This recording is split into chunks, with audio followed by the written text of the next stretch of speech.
ॐ शुक्लाम्बरधरं विष्णुं शशिवर्णं चतुर्भुजं प्रसन्नवदनं ध्यायेत् सर्वविघ्नोपशान्तये। व्यासं वसिष्ठनप्तारं शक्तेः पौत्रमकल्मषम् पराशरात्मजं वन्दे शुकतातं तपोनिधिम्। व्यासाय विष्णुरूपाय व्यासरूपाय विष्णवे नमो वै ब्रह्मनिधये वासिष्ठाय नमो नमः। अविकाराय शुद्धाय नित्याय परमात्मने सदैकरूपरूपाय विष्णवे सर्वजिष्णवे यस्य स्मरणमात्रेण जन्म संसारबन्धनात् विमुच्यते नमस्तस्मै विष्णवे प्रभविष्णवे। ॐ नमो विष्णवे प्रभविष्णवे। श्रीवैशम्पायन उवाच श्रुत्वा धर्मानशेषेण पावनानि च सर्वशः युधिष्ठिरः शान्तनवं पुनरेवाभ्यभाषत। युधिष्ठिर उवाच किमेकं दैवतं लोके किं वाप्येकं परायणम् स्तुवन्तः कमर्चन्तः प्राप्नुयुर्मानवः शुभम्। को धर्मः सर्वधर्माणां भवतः परमो मतः किं जपन्मुच्यते जन्तुर्जन्म संसारबन्धनात्। श्रीभीष्म उवाच जगत्प्रभुं देवदेवमनन्तं पुरुषोत्तमम् स्तुवन्नाम सहस्रेण पुरुषः सततोत्थितः। तमेव चार्चयन् नित्यं भक्त्या पुरुषमव्ययम् ध्यायन् स्तुवन्नमस्यंश्च यजमानस्तमेव च। अनादिनिधनं विष्णुं सर्वलोकमहेश्वरम् लोकाध्यक्षं स्तुवन्नित्यं सर्वदुःखातिगो भवेत्। ब्रह्मण्यं सर्वधर्मज्ञं लोकानां कीर्तिवर्धनम् लोकनाथं महद्भूतं सर्वभूतभवोद्भवम्। एष मे सर्वधर्माणां धर्मोऽधिकतमो मतः यद्भक्त्या पुण्डरीकाक्षं स्तवैरर्चेन्नरः सदा। परमं यो महत्तेजः परमं यो महत्तपः परमं यो महद्ब्रह्म परमं यः परायणम्। पवित्राणां पवित्रं यो मङ्गलानां च मङ्गलम् दैवतं देवतानां च भूतानां यो व्ययः पिता। यतः सर्वाणि भूतानि भवन्त्यादियुगागमे यस्मिंश्च प्रलयं यान्ति पुनरेव युगक्षये। तस्य लोकप्रधानस्य जगन्नाथस्य भूपते विष्णोर्नाम सहस्रं मे शृणु पापभयापहम्। यानि नामानि गौणानि विख्यातानि महात्मनः ऋषिभिः परिगीतानि तानि वक्ष्यामि भूतये। ऋषिर्नाम्नां सहस्रस्य वेदव्यासो महामुनिः छन्दोऽनुष्ठुप् तथा देवो भगवान् देवकीसुतः।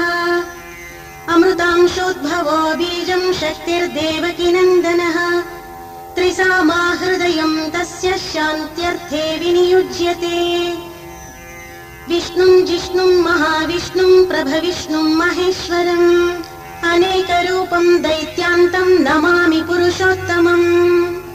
अस्य श्रीविष्णोर्दिव्यसहस्रनामस्तोत्रमहामन्त्रस्य श्रीवेदव्यासः भगवान् ऋषिः अनुष्टुप् छन्दः।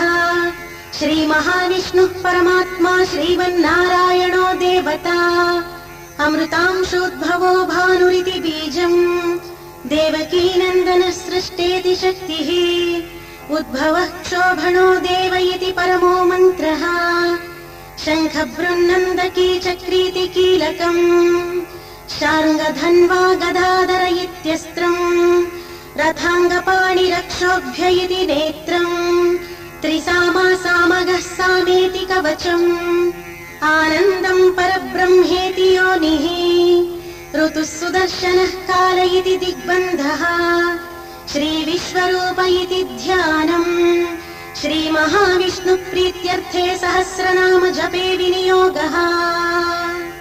ध्यानम् क्षीरोदन्वत्प्रदेशे शुचिमणिविलसत्सैकते मौक्तिकानाम् माला क्लुप्तासनस्थस्फटिकमणिनिभैर्मौक्तिकैर्मण्डिताङ्गः शुभ्रैरभ्रैरदभ्रैरुपरि विरिचितैर्मुक्तपीयूषवर्षैः आनन्दीनः पुनियादरिनलिनगदा शङ्खपाणिर्मुकुन्दः भूपादौ यस्य नाभिर्व्यदसुरनिलश्चन्द्रसूर्यौ च नेत्रे कर्णावाशाः शिरोद्यौर्मुखमपि दहनो यस्य वास्तेयमब्धिः अन्तस्थम् यस्य विश्वम् सुरनरखगगो भोगि गन्धर्वदैत्यैः चित्रम् रम्यते तम् त्रिभुवन वपुषम् विष्णुमीशम् नमामि।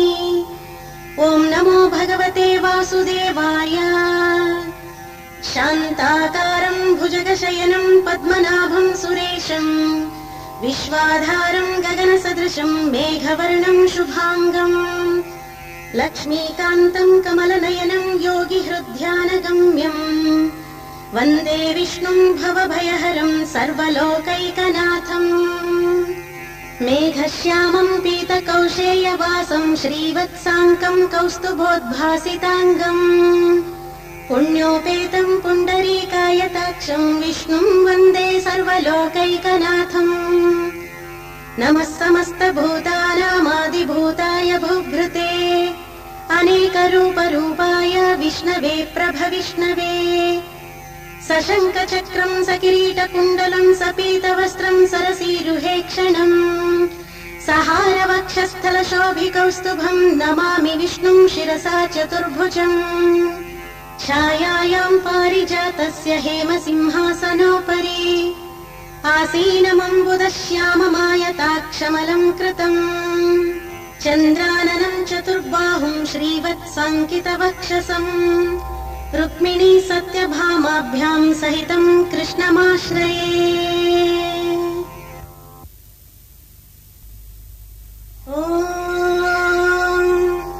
विश्वम् विष्णुर्वशत्कारो भूतभव्यभवत्प्रभुः भूतकृद्भूतभृद्भावो भूतात्मा भूतभावनः भूतात्मा परमात्मा च मुक्तानाम् परमागतिः अव्ययः पुरुषः साक्षी क्षेत्रज्ञोऽक्षर एव च योगो योगविदाम् नेता प्रधानपुरुषेश्वरः नारसिंहवपुः श्रीमान् केशवः पुरुषोत्तमः सर्वः सर्वः शिवस्थाणुर्भूतादिर्निधिरव्ययः सम्भवो भावनो भर्ता प्रभवः प्रभुरीश्वरः स्वयम्भुः शम्भुरादित्यः पुष्कराक्षो महास्वनः अनादिनिधनो धाता विधाता धातुरुत्तमः अप्रमेयो हृषीकेशः पद्मनाभोऽमरप्रभुः विश्वकर्मा मनुस्त्वष्टास्तविष्ठस्थविरो ध्रुवः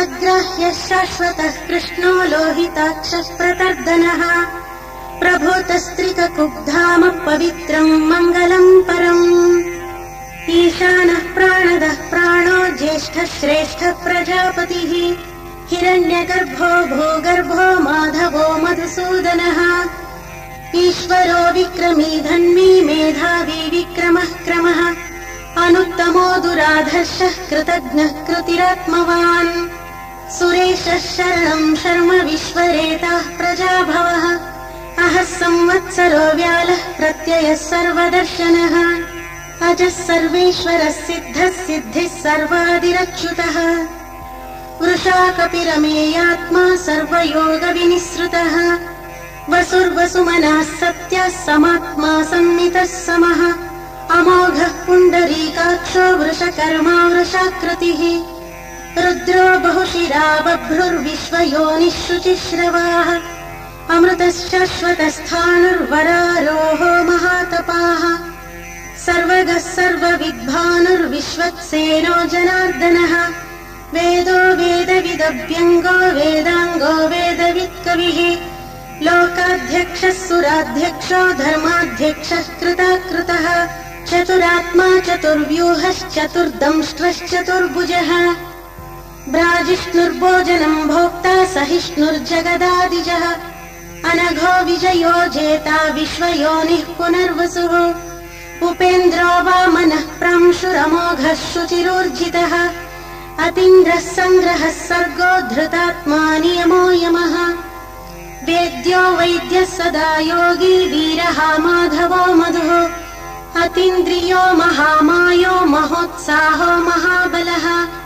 महाबुद्धिर्महावीर्यो महाशक्तिर्महाद्युतिः अनिर्देश्य वपुः श्रीमानमेयात्मा महाद्रिधृत् महेश्वासो महीभर्ता श्रीनिवासः सताङ्गतिः अनिरुद्धः सुरानन्दो गोविन्दो गोविदाम्पतिः मरीचिर्दमनोहंसः सुपर्णो भुजगोत्तमः हिरण्यनाभः सुतपाः पद्मनाभः प्रजापतिः अमृत्युः सर्वधृक्सिंहः सन्धाता सन्धिमान् स्थिरः अजो दुर्मर्षणः शास्ता विश्रुतात्मा सुरारिः गुरुर्गुरुतमो धाम सत्यः सत्यपराक्रमः निमिषो निमिषस्रग्वी वाचस्पतिरुदारधीः अग्रणीर्ग्रामणी श्रीमान् न्यायो नेता समीरणः सहस्रमूर्धा विश्वात्मा सहस्राक्षा सहस्रपात् आवर्तनो निवृतात्मा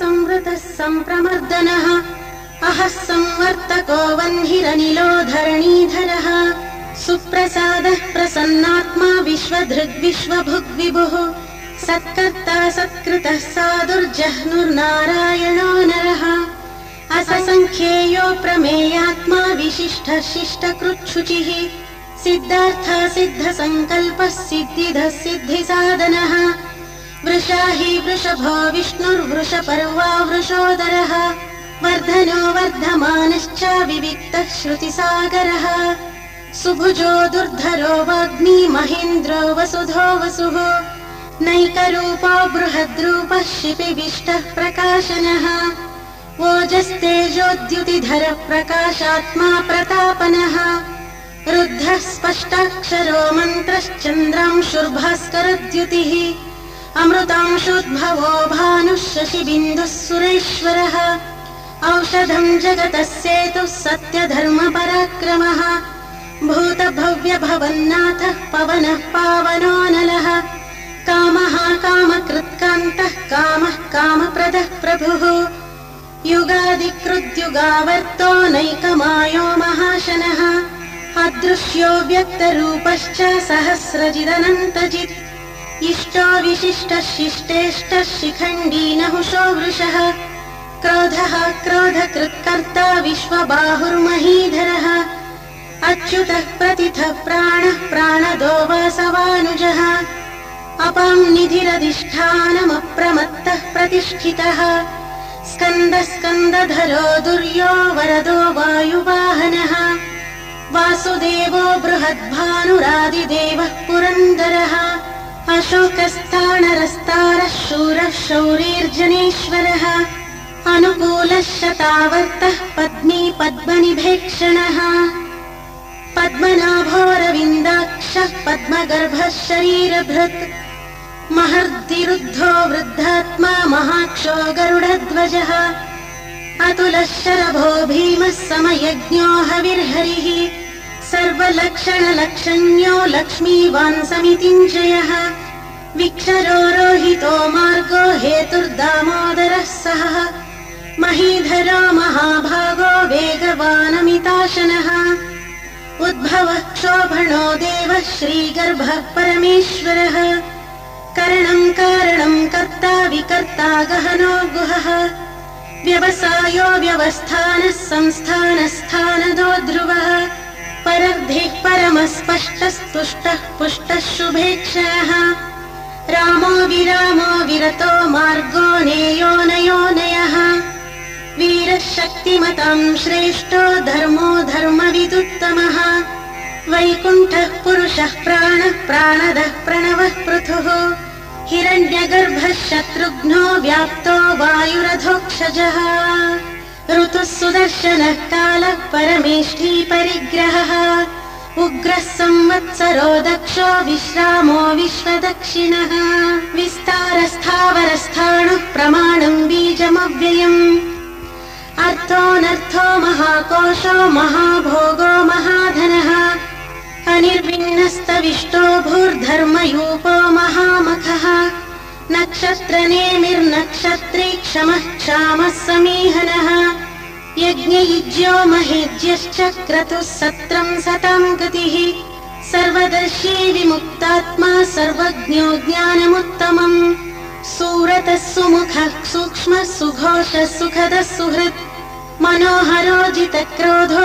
वीरबाहुर्विदारणः स्वापनः स्ववशो व्यापी नैकात्मा नैककर्मकृत् वत्सलो वत्सलो वत्सी रत्नगर्भो धनीश्वरः धर्मकृद्धर्मी सदसत्क्षरमक्षरम् अविज्ञाता सहस्रांशुर्विधाता कृतलक्षणः गभस्तिनेमिः सत्त्वस्थः सिंहो भूतमहेश्वरः आदिदेवो महादेवो देवेशो देवभृद्गुरुः उत्तरो गोपतिर्गोप्ता ज्ञानगम्यः पुरातनः शरीरभूतभृद्भोक्ता कपीन्द्रो भूरि दक्षिणः सोमपामृतपः सोमः पुरुजित्पुरुसत्तमः विनयोजयः सत्यसन्धो दाशार्हः सत्त्वतं पतिः जीवो विनयिता साक्षी मुकुन्दोऽमितविक्रमः अम्भोनिधिरनन्तात्मा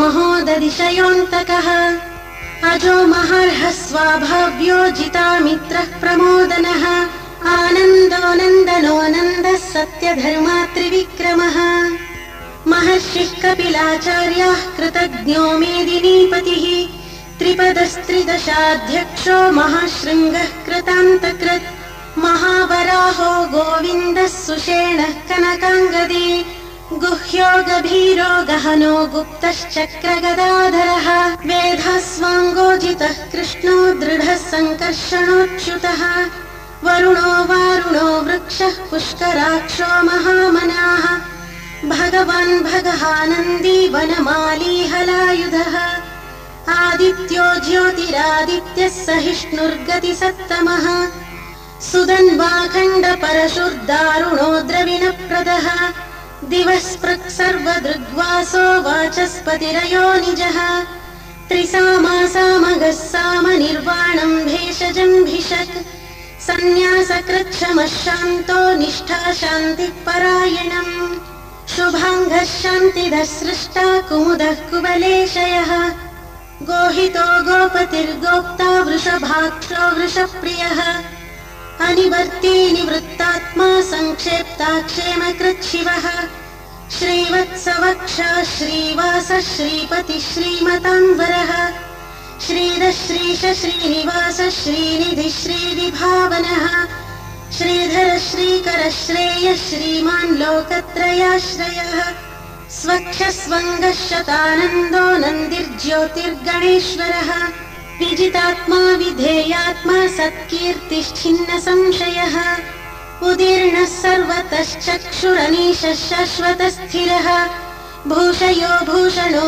भूतिर्विशोकः शोकनाशनः अर्चिष्मानर्चितः कुम्भो विशुद्धात्मा विशोधनः अनिरुद्धो प्रतिरथः प्रद्युम्नोऽमितविक्रमः कालनेमिनिहावीरः शौरिः शूरजनीश्वरः त्रिलोकात्मा त्रिलोकेशः केशवः केशिहा हरिः कामदेवः कामपालः कामीकान्तः कृतागमः अनिर्देश्य वपुर्विष्णुर्वीरोऽनन्तो धनञ्जयः ब्रह्मण्यो ब्रह्मकृद्ब्रह्मा ब्रह्म ब्रह्म विवर्धनः ब्रह्मविद्ब्राह्मणो ब्रह्मी ब्रह्मज्ञो ब्राह्मणप्रियः महाक्रमो महाकर्मा महातेजा महोरगः महाक्रतुर्महायज्वा महायज्ञो महाहविः स्तव्यस्तव प्रियस्तोत्रम् स्तुतिस्तोतारणप्रियः पूर्णः पूरयिता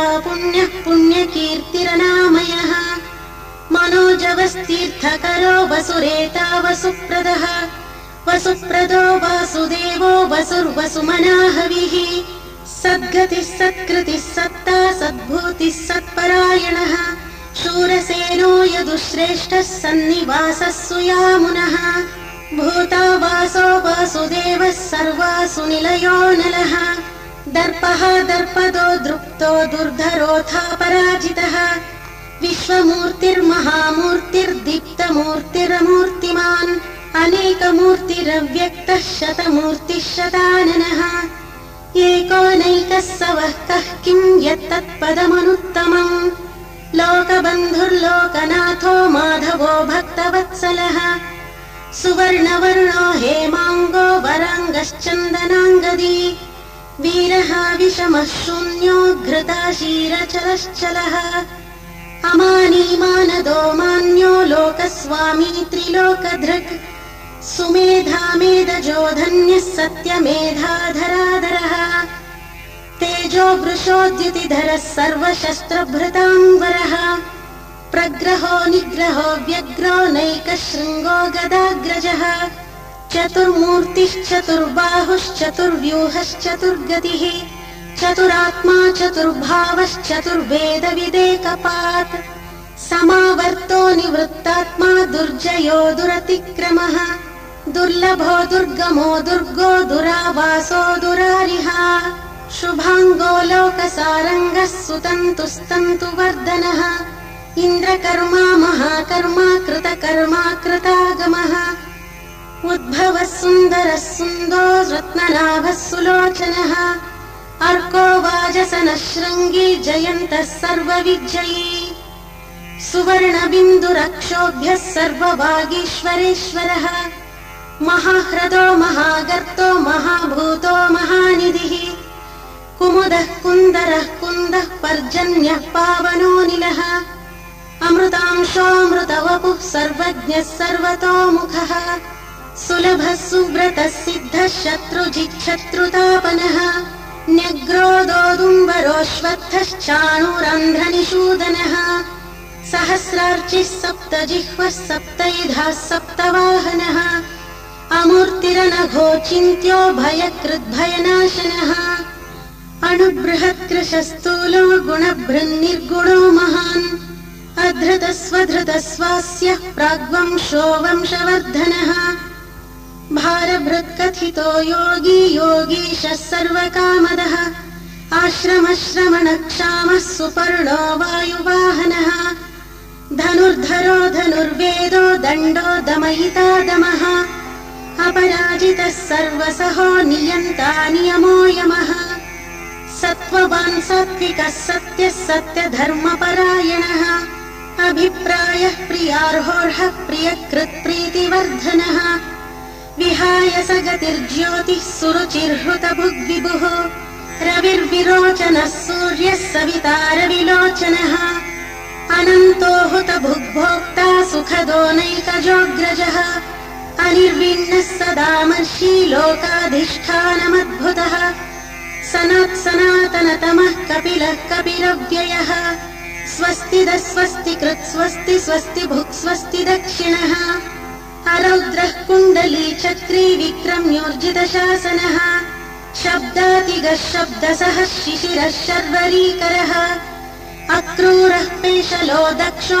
दक्षिणः क्षमिणाम्बरः विद्वत्तमो वीतभयः पुण्यश्रवणकीर्तनः उत्तारणो दुष्कृतिः पुण्यो दुःस्वप्ननाशनः वीरः रक्षणः सन्तो जीवनः पर्यवस्थितः अनन्तरूपोऽनन्तः श्रीर्जितमन्युर्भयापहः चतुरश्रो गभीरात्मा विदिशो व्यादिशो दिशः अनादिर्भूर्भुवो लक्ष्मीः सुवीरो रुचिराङ्गतः जननो जनजन्मादिर्भीमो भीमपराक्रमः आधारनिलयो धाता पुष्पहासः प्रजागरः ऊर्ध्वगः सत्पथाचारः प्राणदः प्रणवः पणः प्रमाणम् प्राणनिलयः प्राणभृत् प्राणजीवनः तत्त्वम् तत्त्वविदेकात्मा जन्म मृत्युजरातिगः भूर्भुवः स्वस्तरुस्तारः सविता प्रपितामहः यज्ञो यज्ञपतिर्यज्वा यज्ञाङ्गो यज्ञवाहनः यज्ञभृद्यज्ञकृद्यज्ञी यज्ञभुग्यज्ञसाधनः यज्ञान्तकृद्यज्ञगुह्यमन्नमन्नादयेव च आत्मयोनिः स्वयं जातो वैखानः सामगायनः देवकीनन्दनः स्रष्टा क्षितीशः पापनाशनः शङ्खभृन्नन्दकी चक्री शार्ङ्गधन्वा गदाधरः रथाङ्गपाणिरक्षोभ्यः सर्वप्रहरणायुधः श्री सर्वप्रहरणायुध ओं नम इति। वनमाली गदीशार्ङ्गी शङ्खी चक्री च नन्दकी श्रीमन्नारायणो विष्णुर्वासुदेवोऽभिरक्षतु। वनमाली गदीशार्ङ्गी शङ्खी चक्री च नन्दकी श्रीमन्नारायणो विष्णुर्वासुदेवोऽभिरक्षतु। इतीदं कीर्तनीयस्य केशवस्य महात्मनः नाम्नां सहस्रं दिव्यनामशेषेण प्रकीर्तितम्।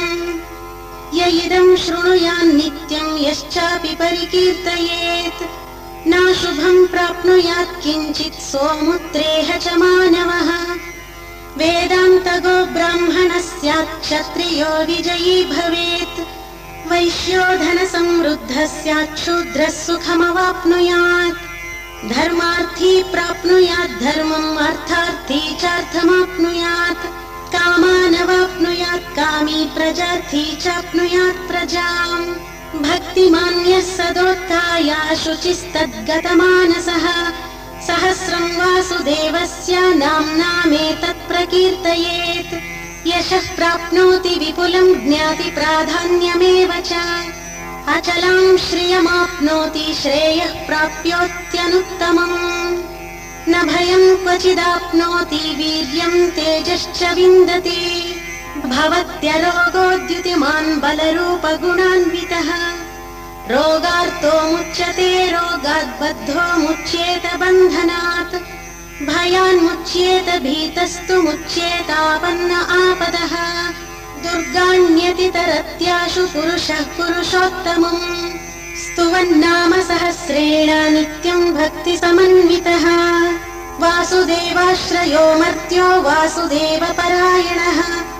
सर्वपापविशुद्धात्मा याति ब्रह्म सनातनम्। न वासुदेव भक्तानामशुभं विद्यते क्वचित्। जन्म मृत्युजरा व्याधि भयं नैवोपजायते। इमं स्तवमधीयानः श्रद्धा भक्तिसमन्वितः। युज्येतात्मसुखक्षान्ति श्रीधृतिस्मृतिकीर्तिभिः। न क्रोधो न च मात्सर्यं न लोभो नाशुभामतिः। भवन्ति कृतपुण्यानां भक्तानां पुरुषोत्तमे। द्यौ स चन्द्रक्ष नक्षत्राखं दिशो भूर्महो दधिः। वासुदेवस्य वीर्येण विधृतानि महात्मनः। ससुरासुरगन्धर्वं स यक्षोरगराक्षसम्। जगद्वशे वर्ततेदं कृष्णस्य सचराचरम्। इन्द्रियाणि मनोबुद्धिः सत्त्वं तेजो बलं धृतिः। वासुदेवात्मकान्याहुः क्षेत्रं क्षेत्रज्ञ एव च। सर्वागमानामाचारः प्रथमं परिकल्पते। आचारप्रभवो धर्मो धर्मस्य प्रभुरच्युतः। ऋषयः पितरो देवा महाभूतानि धातवः। जङ्गमाजङ्गमं चेदं जगन्नारायणोद्भवम्। योगो ज्ञानं तथा साङ्ख्यं विद्या शिल्पादिकर्म च। वेदाः शास्त्राणि विज्ञानमेतत् सर्वं जनार्दनात्। एको विष्णुर्महद्भूतं पृथग्भूतान्यनेकशः। त्रीन् लोकान् व्याप्य भूतात्मा भुङ्क्ते विश्वभुगव्ययः। इमं स्तवं भगवतो विष्णोर्व्यासेन कीर्तितम्। पठेद्य इच्छेत् पुरुषः श्रेयः प्राप्तुं सुखानि च। विश्वेश्वरमजं देवं जगतः प्रभुमव्ययम्। भजन्ति ये पुष्कराक्षं न ते यान्ति पराभवम्। न ते यान्ति पराभवम् ॐ नम इति। अर्जुन उवाच पद्मपत्रविशालाक्ष पद्मनाभसुरोत्तमा। भक्तानामानुरक्तानां त्राता भव जनार्दन। श्रीभगवानुवाच यो मां नाम सहस्रेण स्तोतुमिच्छति पाण्डव। सोऽहमेकेन श्लोकेन स्तुत एव न संशयः। स्तुत एव न संशय ॐ नम इति। व्यास उवाच वासनाद्वासुदेवस्य वासितं भुवनत्रयम्। सर्वभूतनिवासोऽसि वासुदेव नमोऽस्तुते। श्रीवासुदेव नमोऽस्तुत ॐ नम इति। पार्वत्युवाच केनोपायेन लघुना विष्णोर्नाम सहस्रकम् पठ्यते पण्डितैर्नित्यम् श्रोतुमिच्छाम्यहम् प्रभो। ईश्वर उवाच श्रीराम राम रामेति रमे रामे मनोरमे सहस्रनाम तत्तुल्यम् राम नाम वरानने। श्रीराम राम रामेति रमे रामे मनोरमे सहस्रनाम तत्तुल्यम् राम नाम वरानने। श्रीराम राम रामेति रमे रामे मनोरमे सहस्रनाम तत्तुल्यम् राम नाम वरानने। श्रीराम नाम वरानन ॐ नम इति। ब्रह्मोवाच नमोऽस्त्वनन्ताय सहस्रमूर्तये सहस्रपादाक्षि शिरोरुबाहवे सहस्रनाम्ने पुरुषाय शाश्वते सहस्रकोटियुगधारिणे नमः। सहस्रकोटियुगधारिण ॐ नम इति। सञ्जय उवाच यत्र योगेश्वरः कृष्णो यत्र पार्थो धनुर्धरः तत्र श्रीर्विजयो भूतिर्ध्रुवा नीतिर्मतिर्मम। श्रीभगवानुवाच अनन्याश्चिन्तयन्तो माम् ये जनाः पर्युपासते तेषाम् नित्याभियुक्तानाम् योगक्षेमम् वहाम्यहम्। परित्राणाय साधूनाम् विनाशाय च दुष्कृताम् धर्म संस्थापनार्थाय सम्भवामि युगे युगे।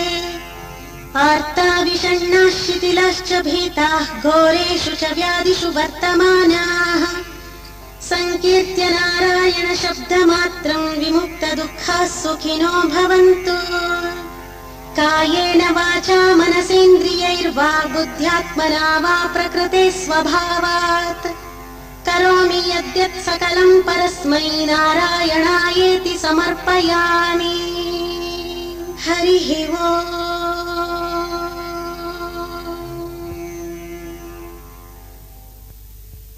करारविन्देन पदारविन्दम् मुखारविन्दे विनिवेशयन्तम् वटस्य पत्रस्य पुटे शयानम् बालं मुकुन्दं मनसा स्मरामि। बालं मुकुन्दं मनसा स्मरामि। संहृत्य लोकान् वटपत्रमध्ये शयानमाद्यन्तविहीनरूपम् सर्वेश्वरं सर्वहितावतारम् बालं मुकुन्दं मनसा स्मरामि। इन्दीवरश्यामलकोमलाङ्गम् इन्द्रादिदेवार्चितपादपद्मम् सन्तानकल्पद्रुममाश्रितानाम् बालं मुकुन्दं मनसा स्मरामि। लम्बालकं लम्बितहारयष्टिं शृङ्गारलीलाङ्कितदन्तपङ्क्तिम् बिम्बाधरं चारुविशालनेत्रं बालं मुकुन्दं मनसा स्मरामि। शिक्ये निधायाद्यपयोदधीनि बहिर्गतायां व्रजनायिकायां भुक्त्वा यथेष्टं कपटेन सूक्तं बालं मुकुन्दं मनसा स्मरामि। कलिन्दजान्तस्थितकालियस्य फणाग्ररङ्गे नटनप्रियन्तम् तत्पुच्छहस्तं शरदिन्दुवक्त्रम् बालं मुकुन्दं मनसा स्मरामि। उलूखले बद्धमुदारशौर्यम् उत्तुङ्गयुग्मार्जुनभङ्गलीलम् उत्फुल्लपद्मायतचारुनेत्रम् बालं मुकुन्दं मनसा स्मरामि।